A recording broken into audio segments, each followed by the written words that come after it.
नाज़रीन आवाज़ न्यूज़ में भलीकार आवां संझा सैयद आवां बिशारा सुमरो हलंदासीं हलन।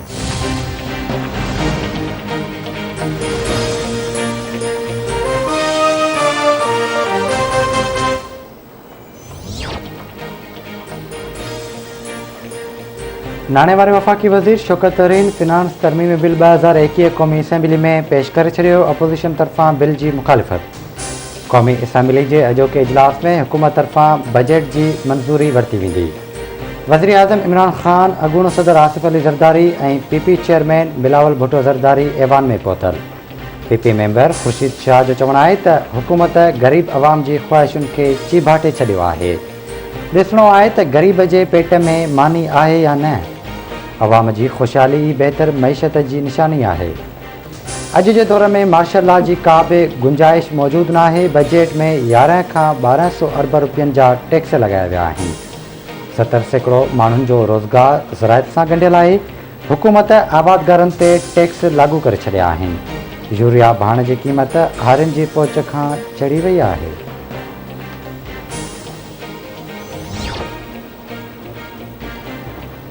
अॻूणो सदर आसिफ़ अली ज़रदारी 8 अरब रुपयनि जी शकी ट्रांज़ैक्शन बाबति केस में इस्लामाबाद जी एहतसाब अदालत में पेश। संदसि वकील फारूक एच नाइक वकालतनामो जमा कराए छॾियो ऐं आसिफ़ अली ज़रदारी जी ज़मानत वारो फ़ैसिलो अदालत में पेश कयो।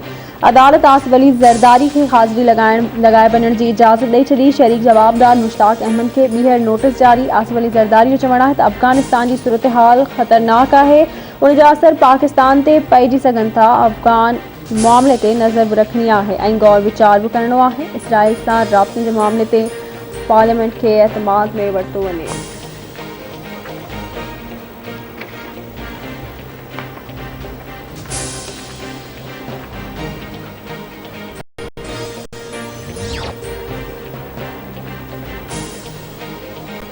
सियाहत खे हथी वठण लाइ सभ खां वधीक अमन जी ज़रूरत आहे। पाकिस्तान में सिर्फ़ु गर्मी जी मुंद में सियाहत खे हथी वठाई वेंदी आहे। सियारे में बि सियाहत जे शोबे खे हथी वठण जी ज़रूरत आहे।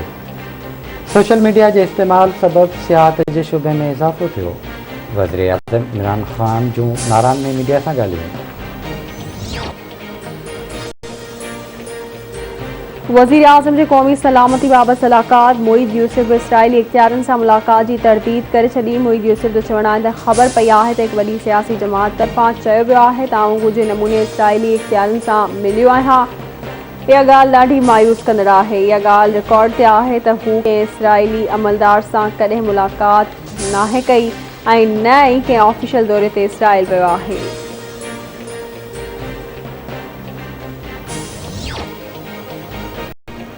नेपरा बिजली जी क़ीमत में 28 पैसा फ़ी यूनिट घटिताई जी मंज़ूरी ॾेई छॾी। नेपरा मूजिबि बिजली जे अघनि में घटिताई सां न रुॻो वाइपेदारनि खे ईंदड़ महीने जे बिलनि में 3 अरब करोड़ रुपयनि जो रिलीफ मिलंदो, पर ईंदड़ महीने जी बिजली बिलनि में बि रिलीफ मिलंदो। इहो फ़ैसिलो लाइफ लाइन ऐं के इलेक्ट्रिक जे वाइपेदारनि ते लागू न थींदो।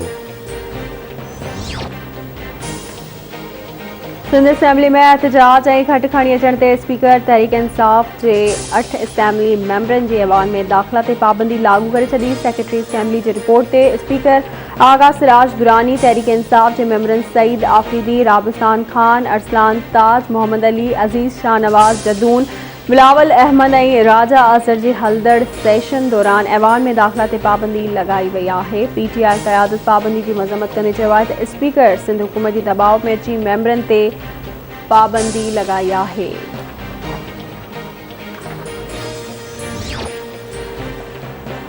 मुल्क में कोरोना वॻे वधीक 23 मरीज़ पहुची विया। हयात विञाईंदड़नि जो अंक 22,245 लिखी वियो। 24 कलाकनि दौरान वधीक 735 माण्हुनि में वायरस जी तस्दीक। मजमूई केसिस जो अंक 9,56,392 आहे। कोरोना जे हक़री केसिस जी शरह 1.78% रही। सॼे मुल्क में वधीक 784 मरीज़ सिहतयाब थी विया। मजमूई तौर ते सिहतयाब मरीज़नि जो अंक 9,01,085 आहे।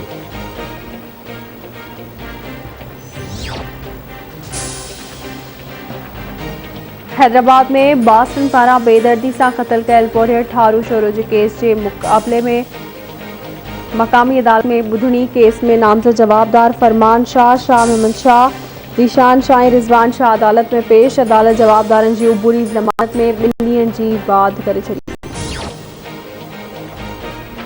ठरी मीरवा भरिसां ॻोठ कैमशाह में पीउ पंहिंजी नौजवान धीउ खे क़तल करे छॾियो। जवाबदार कुतुब जोगी कुआड़ियुनि जा वार करे पंहिंजी धीउ सीमा खे क़तल कयो।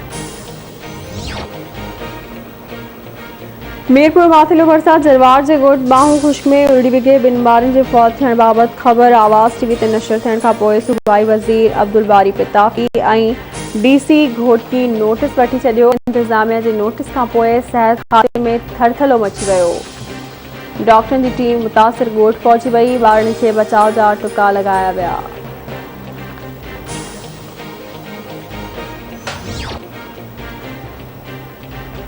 ऐं जामसाब भरिसां छण बदनी शाख जे रहवासी पोरियत जी मासूम धीउ मुबैना तौरु अॻवा।